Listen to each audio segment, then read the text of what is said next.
मैं अपने देवर की दीवानी थी। देवर जो खत में उसे खुश रखने के लिए सब कुछ देती।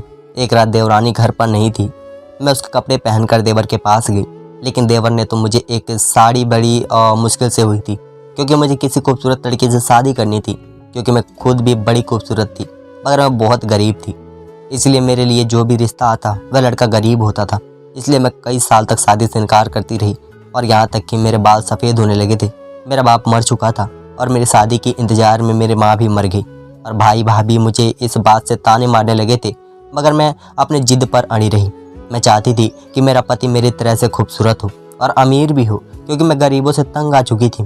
पर एक दिन मेरा ख्वाहिश पूरी हो गई और मेरे घर वालों ने मुझे एक लड़की की फ़ोटो दिखाई, जो कि बहुत हसीन और खूबसूरत था। और जिस दिन वह मेरा रिश्ता लेकर आए, मुझे उसके सूट बूट की लड़का बहुत मालदार है। मेरे पास हाथ में आसमान पर थे। मैं खुशी के मारे फूली न समा रही थी। मैं सोच रही थी जैसा मेरा ख्वाब देखा था वह पूरा होने जा रहा है। कुछ दिनों बाद ही मेरी शादी भी हो गई। मेरी शादी हुई तब मैं बहुत खुश हुई थी, मगर मेरी शादी की पहली रात ही उड़ गई थी, क्योंकि मेरे घर वालों ने पति की उम्र जवानी की तस्वीरें दिखाई थी, जिसमें वह बहुत खूबसूरत था। उम्र ज़्यादा होने की वजह से भूआ बूढ़ा दिखाई देता था।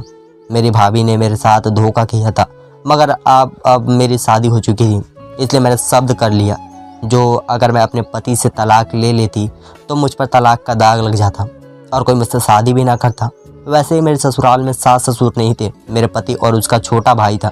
हमारी छोटी सी फैमिली थी और मैं यहाँ रोज़ काम करने वाली थी। मेरे देवर की शादी होने तक ससुराल में मेरी ही हुक्म चलती थी। एक दिन मेरे देवर ने अपने भाई से कहा कि अब मैं शादी करना चाहता हूँ। यह सुनकर मैं खुश हो गई कि रोज़ इसके लिए लड़कियाँ देखने जाऊँगी, मगर इसने तो हमारे सामने ही कह दिया था कि वह लड़की देख चुका है। वह शादी की तारीख निकालनी है। हमने फ़ौरन जाकर रिश्ता तय कर लिया और मेरे देवर की शादी हो गई। देवर की बीवी आते ही अपने कमरे में चली गई, क्योंकि वह इस दिन बहुत थक चुकी थी। शाम हुई तो अपने कमरे में निकली। तब अपने देवर के कमरे में जाकर देखा तो वह लोग इस वक्त क्या कर रहे हैं। मैंने सोचा कि वह उनसे पूछ लूं कि वह खाना खाएंगे या नहीं, लेकिन यह देखकर मैं हैरत में पड़ गई थी कि मेरे देवर की बीबी ने अपने पति के कपड़े पहन रखे थे। यह देखकर मैं हैरान थी, क्योंकि वह लड़की मुझे शुरू से ही बहुत अलग अलग लग रही थी। मैं खाना पूछने के लिए जा रही थी, मगर यह देखकर मैं वहीं पर रुक गई। मुझे समझ नहीं आ रही थी कि मेरे देवर की बीबी ऐसा क्यों कर रही थी। इस वक्त मेरी नज़र अपने देवर पर पड़ी, जो कि अपनी बीबी के कपड़े पहने हुए था। अब इसको क्या हो गया था, यह देखकर मैं चक्र गई थी। वह दोनों आपस में कुछ बोल रहे थे, मगर मुझे उनकी बातें सुनाई नहीं दे रही थी, मगर मैं उन्हें देख रही थी। और दोनों पति पत्नी का हुलिया देखकर मैं हैरान हो गई थी।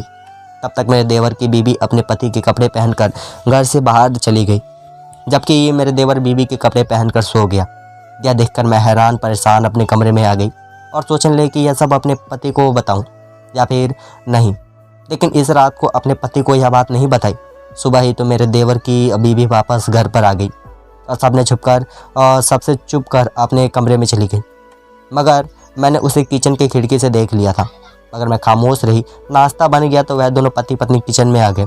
मैंने देखा कि मेरे देवर ने नीले रंग सूट पहना हुआ था और उनकी बीबी नीले रंग की साड़ी पहनी हुई थी।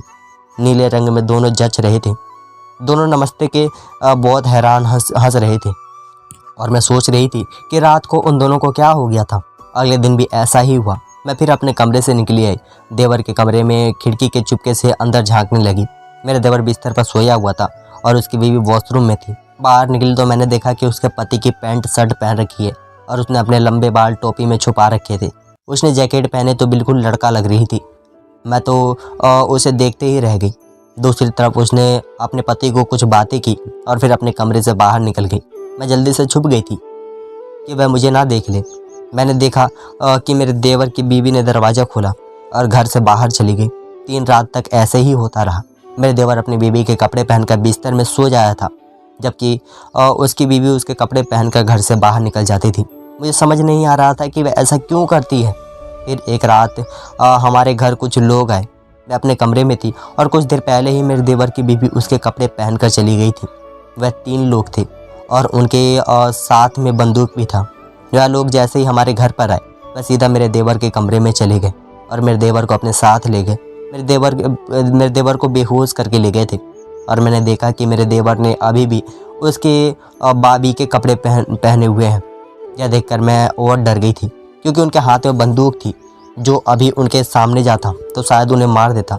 इसलिए मैंने नहीं जाया, अपने पति को जगाया और ना मैं खुद को अपने उनके और बात गई और अपने पति को बताया कि कुछ लोग तुम्हारे भाई को अगवा करके ले जा रहे हैं। इसके बाद मुझे इतना डर लगा कि अपने बिस्तर में घुस गई और मुझे नींद आ गई। सुबह मेरी आंख खुली तो मैंने देखा कि मेरे देवर की बीवी घर पर आ चुकी थी और वह अपने कमरे में बैठी थी। और तुम यहाँ मज़े से बैठी हो और उधर तुम्हारे पति को कुछ लोग अगवा करके ले गए हैं। मेरे देवर की बीवी घर आ गई तो उसने सारा किस्सा बताया था, मगर यह सुनकर मुस्कुराने लगी कि मैं तो सोच रही थी कि वह अपने पति के लिए परेशान हो जाएगी, मगर वह लड़की तो बड़ी अजीब थी। कुछ भी नहीं किया और मज़े से बैठी रही, जैसे वह इसका पति नहीं बल्कि मेरा था। मुझे तो अपने देवर के अगवा होने पर बहुत अफसोस था। मैं तो यह सोच कर परेशान हो रही थी, ना जाने मेरे देवर ने कुछ खा पिया भी होगा या नहीं, उसकी हालात कैसी होगी। उसके जाने के बाद मैं लगातार रो रही थी, कहीं उन लोगों ने मेरे देवर को मार ना दिया होगा। मैं तो यह सोच कर कि काट रही थी, क्योंकि मुझे तो अपने देवर से बहुत ज़्यादा मोहब्बत थी। उनकी बीबी की तरह पत्थर दिल नहीं थी, मेरा दिल तो बहुत नरम था। इसलिए मैं जल्दी से अपने कमरे में गई, अपने पति को सारी बात बता दी। यह सुनकर वह भी परेशान हो गए, क्योंकि उनका एक भाई था जो कि उसे बहुत प्यार करता था। इसलिए वह मुझे पूछने लगी वह कौन लोग थे। यह सुनकर मैं उन्हें बताया कि मैं उन लोगों को नहीं देखा था, मगर मैं इतना जानती हूँ कि तुम्हारे भाई की बीबी बहुत चालाक लड़की है। ज़रूर तुम्हारे भाई के अगवा होने के किसी लड़की का हाथ है। यह सुनकर मेरे पति ने इधर उधर देखा कि मेरे देवर की बीवी हमारी बातें ना सुन ले, मगर वह आसपास नहीं थी। इसलिए मैंने अपने पति को कहा कि मुझे तो अपनी देवरानी पर पहले दिन से शक था। यह लड़की तुम्हारे भाई को मरवाना चाहती है।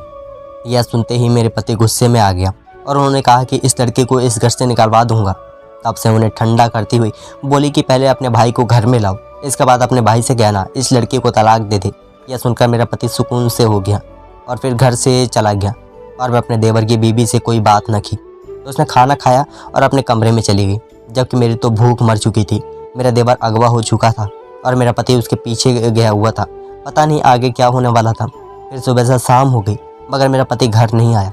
मैंने उसे कई बार कॉल किया, मगर उसने तो मेरी कॉल ही नहीं उठाई। मैं बार बार यह सोचकर गुस्सा करती रही, बस इसी ने किया है। मैं तो यह सोच रही थी कि जैसे मेरा पति और देवर को घर ले आएंगा, मैं अपने देवर से कहूँगी कि इस चालाक लड़की को तलाक देकर घर से निकाल दें, क्योंकि इसी असली फसाद की जड़ है। क्योंकि यह खुद तो तुम्हारे कपड़े पहन के घर से बाहर चली जाती है और किसी ने आपको अगवा कराया है। मुझे पूरा यकीन था कि मेरे देवर को मेरी बात पर यकीन आ जाएगा, तब उसे तलाक दे देंगे। और जब उन्हें एहसास होगा कि इस लड़की से शादी करके बहुत बड़ी गलती की है। फिर शाम से रात हुई तो मेरा पति घर आ गया, उसके साथ मेरा देवर भी था। यह देखकर मैं खुशी से रो पड़ी थी कि मेरा पति अपने भाई को घर वापस लेकर आया था। मुझे कहा कि तुम कहाँ चले गए थे, मैंने तुम्हें बहुत याद किया और तुम्हारी बीबी ने तुम्हारे जाने से बहुत खुश हुई थी। मैं फ़ोन से अपने देवर को बता दिए थी कि उसकी बीबी जाकर उसे कुछ और ना बता दे। मैं अपने देवर को उसकी बीबी की हकीकत बता देना चाहती थी ताकि दोबारा उसके साथ ऐसा ना हो। लेकिन उस वक्त मेरे देवर की बीबी आ गई थी और कहने लगी कि मैं तो तुम्हारे जाने से परेशान हो गई थी और अपने कमरे में बैठी तुम्हारे आने की रब से दुआ कर रही थी। यह सुनकर मैं हक्का बक्का रह गई।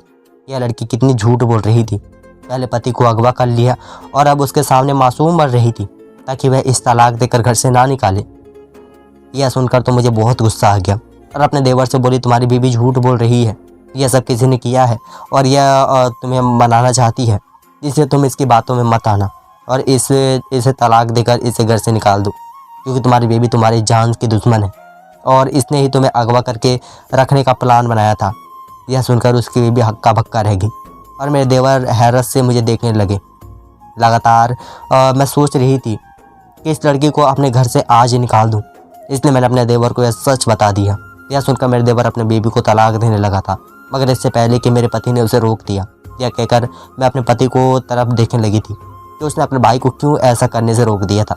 आज इस लड़की को तलाक मिल जाती तो मुझे सुकून मिल जाता। अपने पति के पूछा कि तुमने अपने भाई को क्यों ऐसा करने से रोक दिया, यह लड़की इस घर की दुश्मन है, इसे अभी से घर से निकाल देना चाहिए। यह आवाज़ सुनकर मेरा पति कहने लगा मैं सारी हकीकत जान चुका हूँ कि इस घर की दुश्मन नहीं बल्कि तुम इस घर की दुश्मन हो। यह सुनकर मैं हैरत में आ गई कि मेरा पति क्या कह रहा है। मैं तो अपने पति को देवर से बहुत प्यार करती थी, मैं उनसे दुश्मन कैसे कर सकती थी। यही बात मैंने अपने पति के मुंह पर कही थी। क्या यह सब तुम्हें इस लड़की ने बताया? मेरे पूछने पर मेरा पति गुस्से में आ गया और कहने लगा, मैंने कह दिया, सब मैं इस वक्त जान लिया था। जब मैं आपके भाई को लेने गया था वह उसकी बीवी नहीं किया था बल्कि उसके पीछे तुम्हारा हाथ था। इसलिए पति की बात सुनकर मैं हक्का बक्का रह गई। इस घर के लिए मैंने क्या कुछ नहीं किया था, मगर यह घर वाले मुझ पर इल्ज़ाम लगा रहे थे। मैंने अपने देवर की तरफ देखा और मजलूल सा मुंह बनाकर उनसे कहा, मैंने नहीं किया था, मुझ पर इल्ज़ाम लगा रहे हैं। यह कहकर मैं रोने लगी। तभी मेरे पति ने एक वीडियो मेरे सामने चला दी जिसमें वह लोग थाने में खड़े नज़र आ रहे थे और वह मरने के बाद पुलिस को अपना बयान दे रहे थे कि हमने जिस आदमी को जिसके घर से अगवा किया था उसकी भाभी ने हमें इस काम के लिए पैसे दिए थे। यह सुनकर मैं बिल्कुल चुप हो गई। जबकि वीडियो देखने के बाद मेरे देवर की बीवी मेरे पति से कहने लगी, क्या आपने अपनी बीवी की हकीकत अभी देखी है? मैं उसी दिन से देख ली थी जब अभी छुपकर हमारे कमरे में देखी थी। तब मुझे एहसास हुआ कि अब मेरा घर नहीं बसने देंगे। उन्हें अपने पति से दूर रखने के लिए यह तरीका निकाला कि अपने पति के कपड़े पहनकर बाहर जाने की एक्टिंग करती थी और मेरे पति भी जाहिर करता था जैसे वह रात भर अपने कमरे में अकेला हो, लेकिन ऐसा नहीं होता था। मैं थोड़ी देर बाद ही घर वापस आ जाती थी, लेकिन मैं चाहती थी कि यह बात आपकी बीवी को पता ना चले। इसलिए मैं सुबह सवेरे कपड़े पहनकर अपने घर आने की फिटिंग में एक्टिंग करती थी। अपने देवर की बीवी की बात सुनकर मैं हैरत में पड़ गई। लेकिन तुमने यह सब क्यों किया? मेरे पति ने मेरी तरफ देखा तो मैंने अपना सर झुका लिया, लेकिन अब सबके सामने अपनी असलियत जाहिर हो चुकी थी, इसलिए छुपने का कोई फ़ायदा नहीं था। दरअसल मुझे मेरा पति नहीं बल्कि मेरा देवर पसंद था। मैंने सोचा कि मेरा पति बड़ा है और कुछ सालों बाद मर जाएगा, तब मैं अपने देवर से शादी कर लूँगी, क्योंकि वह मेरी तरह खूबसूरत था। इसलिए मैं चाहती थी कि उसकी शादी ना हो, मगर इससे तो मैं अपनी ही मर्ज़ी से शादी कर ली और मुझे इसकी बीवी से नफ़रत हो गई और मैं चाहती थी कि मेरा देवर और बीवी को तलाक देकर घर से निकाल दे। इसलिए मैंने इसे अगवा होने का प्लान बनाया, मगर मेरा प्लान नाकाम हो गया। यह सुनने के बाद मेरे पति ने मुझे इस वक्त तलाक दे दिया। जो मैंने अपनी देवरानी के लिए गड्ढा खोदा था, मैं उसी में खुद ही गिर गई थी। धन्यवाद दोस्तों।